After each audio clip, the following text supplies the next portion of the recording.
ఎప్పుడైనా పెద్ద ఉరుములతో కూడిన తుఫాను మధ్యలో నిలబడ్డారా? లేదంటే అంతులేని సముద్రం ముందు నిలబడినప్పుడు మనసులో ఒక రకమైన ఫీలింగ్ కలుగుతుంది కదా? మనకంటే ఎంతో పెద్దది, ఎంతో శక్తివంతమైనది ఏదో ఉందని గుర్తుచేసే క్షణాలవి. ఆ శక్తి ఒకేసారి భయాన్ని, అద్భుతాన్ని కలిగిస్తుంది. అదే అనుభవం మనల్ని వినయంగా మారుస్తుంది. మన పరిమితులకు అవతల చూడమని ఒక రకంగా మనల్ని ఆహ్వానిస్తుంది. మన భారతీయ ఆధ్యాత్మిక సంప్రదాయాలు ఈ శక్తిని కేవలం వినాశకరమైనదిగా చూడవు. దానిలోనే ఒక తీవ్రమైన, చాలా గాఢమైన రక్షణ కూడా ఉంది అంటాయి. ఆ శక్తినే భైరవి అంటారు. ఈరోజు మనం ఈ రెండు స్వభావాలు ఉన్న శక్తి వెనుక ఉన్న రహస్యాన్ని తెలుసుకునే ప్రయత్నం చేద్దాం. ఆమె ఆ భయంకరమైన రూపం వెనుక దాగి ఉన్న కరుణ ఏంటో అర్థం చేసుకుందాం. సరే, అసలు విషయంలోకి వద్దాం. ఒక ఆధ్యాత్మిక మార్గం భయంకరమైనది అని చెప్పే ఒక రూపాన్ని ఎందుకు స్వీకరిస్తోంది? మనం కోరుకునేది అందం, శాంతి, ఆనందం. అలాంటప్పుడు భయాన్ని కలిగించే రూపానికి ఎందుకంత ప్రాధాన్యత? వినడానికి కొంచెం వింతగా అనిపించొచ్చు, కానీ ఈ భయం వెనుకే ఒక లోతైన సత్యం దాగి ఉంది. ముఖ్యంగా తాంత్రిక మార్గంలో అందం, భయం ఈ రెండూ వేర్వేరు శక్తులు కాదు. అవి ఒకే నాణ్యానికుండే రెండు వైపులలాంటివి అన్నమాట. భయంకరమైన రూపం సత్యం యొక్క ముడి, అంటే రా పవర్ని చూపిస్తే, అందమైన రూపం ఆ శక్తిని మనం అర్థం చేసుకున్నప్పుడు కలిగే ఆనందాన్ని సూచిస్తుంది. చెప్పాలంటే మన ఆధ్యాత్మిక ప్రయాణమే భయం నుంచి అందం వైపు సాగడం లాంటిది. ఇక్కడే మనలో ఒక ముఖ్యమైన ప్రశ్న మొదలవ్వాలి. మనం ఇంత భయంకరమైనది అనుకుంటున్న ఈ శక్తి నిజంగా మనకు బయట ఎక్కడో ఉందా? లేక అది మనలోనే ఉండి మనం ఇంకా అర్థం చేసుకోని ఒక అంతర్గత శక్తా? బహుశా మనం దేనికైతే భయపడుతున్నామో అదే మనకు అసలైన విముక్తిని ఇవ్వగలదేమో. దైవిక ఉగ్రత ఈ మాట వినగానే మనకు అర్థం కాకపోవచ్చు. దీన్ని మనందరికీ తెలిసిన ఒక శక్తివంతమైన ఫీలింగ్తో పోల్చిచూద్దాం. అదే ఒక తల్లి ప్రేమ.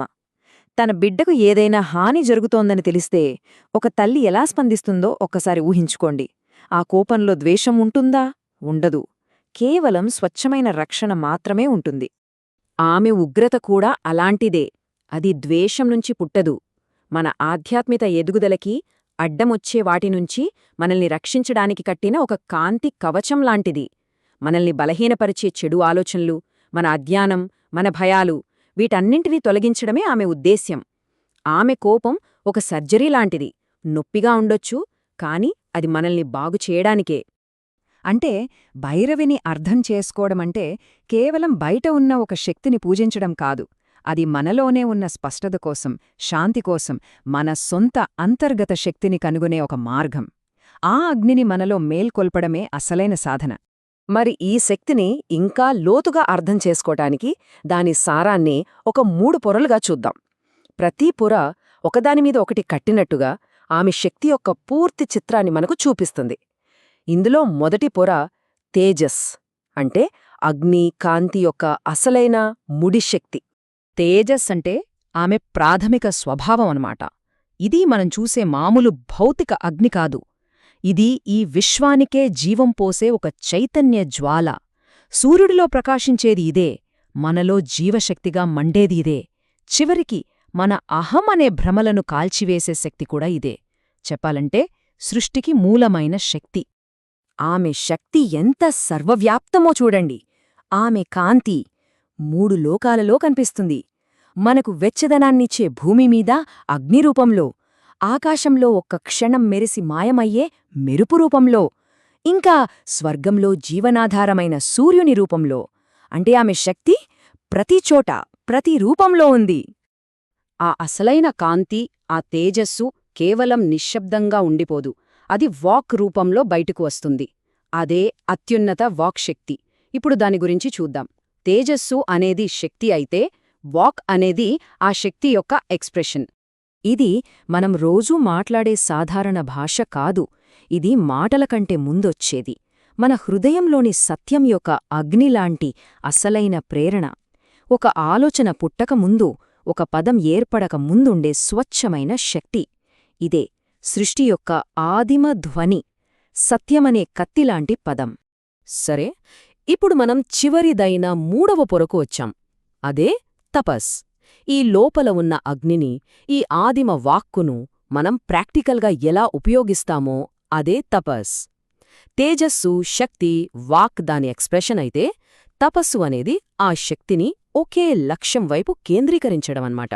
తపస్సు అంటే ఏంటంటే, మన ఆధ్యాత్మిక మార్గం నుంచి మనల్ని పక్కకు లాగే అనవసరమైన డిస్ట్రాక్షన్స్ అన్నింటినీ కాల్చివేసే తీవ్రమైన ఏకాగ్రత.